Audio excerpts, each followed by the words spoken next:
ချိန်လေးတိုင်းမှာကိုယ်တည်းရစရာတွေပေါ်လာမြဲချီမမေ့ဘူးသိရလားကံမဆုံးလဲမမေ့နိုင်ဘူးလေဥကန်တော်များ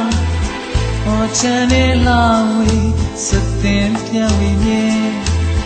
ဝါရွှေနုခွင့်ပြုခြင်းနေလိုက်ခုံသွားချုံနေတော့ကိုယ်ချိန်လေးစကားလေးပြောသလိုပဲသူကိုနာရောက်လာပြီးတော့ကတ်ထိုင်သွားသလိုပဲဒီချိန်ဆွေးဟောင်းကပါလေးဟာချစ်စရာလေးပါကွယ်ချစ်စရာလေးပါကွယ်ကိုယ်လက်ကလေးတွေ